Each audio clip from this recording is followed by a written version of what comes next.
10 நாளாக கல் விழுந்துட்டு இருக்குது. நானும் ஒரு வாரமாக செக் பண்ணேன். நிற்கும் போதே கல் விழுகுது. போலீஸ்க்கு ரிப்போர்ட் பண்ணி போலீஸ் வந்தது. போலீஸ் முன்னாடியும் கல் விழுந்தது. அந்த காலத்தில் இந்த குட்டிச்சாத்தான் இருக்குன்னு சொல்லியிருக்கிறாங்க. இரவு நேரத்தில் மர்மமான முறையில் வீடுகளின் மீது விழும் கற்கள். அதிர்ச்சியில் உறைந்த பொதுமக்கள் வெளியே வர அச்சம் அடைந்ததாக புகார். உடனடி நடவடிக்கை எடுக்காவிட்டால் சாலை மறியலில் ஈடுபடுவோம் என பொதுமக்கள் கூறியது பெரும் பரபரப்பை ஏற்படுத்தியிருக்கு. திருப்பூர் மாவட்டம் காங்கேயம் படியூர் பக்கத்துல இருக்கிற ஓட்டுப்பாளையம் ஊராட்சிக்குட்பட்ட மதுரை வீரன் கோவில் பக்கத்துல இருக்கக்கூடிய காலனில மாலை 7 மணில இருந்து இரவு 2 மணி வரைக்குமே தொடர்ச்சியா வீடுகள் மேல கற்கள் விழுந்துட்டு வருதாமா.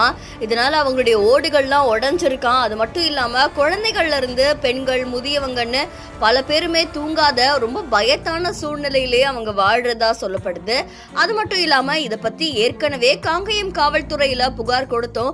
பாதுகாப்பு பணியில காவல்துறையினர் ஈடுபட்டு இருந்தாலும் இந்த மாதிரியான வேலைகள் தொடர்ந்து நடந்துட்டு வரதா கூறப்படுது. இதை தொடர்ந்து இதுக்கு உடனே நடவடிக்கை எடுக்கணும் அப்படின்னு சொல்லி பொதுமக்கள் கோரிக்கை வச்சிருக்காங்க. கற்கள் விழுற இடத்துல அதே பகுதியை சேர்ந்த 25க்கும் மேற்பட்ட இளைஞர்கள் ரோந்து பணியில இருந்தா கூட அந்த கற்கள் எங்க இருந்து வருது அப்படின்னு அவங்களுக்கு தெரியல அப்படின்னு கூறப்படுது.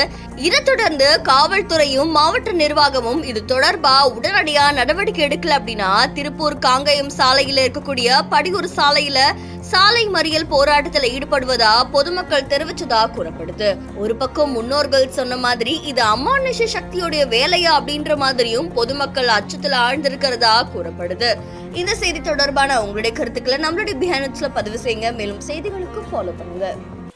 ஆனா இந்த 10 நாளா கல் விழுந்துகிட்டே தான் இருக்குதுங்க. எங்க வீட்டுல கூட பெரிய கல் விழுந்து ஓடு உடஞ்சிருச்சுங்க. அதுதான் ஃபர்ஸ்ட். அப்புறம் 2வதுங்க சொரா மாதிரியா அந்த வீட்டுல விழுந்தா ஐயோ இங்க கல் உழுகுதுன்னு வீதிக்கு வந்துட்டோம்னா எங்க வீட்டுல உழுகுதுங்க. எங்க வீட்டுல விழுந்ததுன்னு காதுல கேட்டுமே நாங்க வெளியோடியாந்தோம்னா அடுத்தது சேமலையும் வீட்டுல, அடுத்தது சரஸ்வதி வீட்டுல, இப்படியாதான். ஆனா அந்த 2 வீட்டுல ஏகப்பட்ட கல் விழுந்துட்டுதுங்க. எங்க வீட்டுல ஓடு உடஞ்சு சிமிட்டி அட்டையும் உடஞ்சு கீழே விழுந்து இருக்குதுங்க.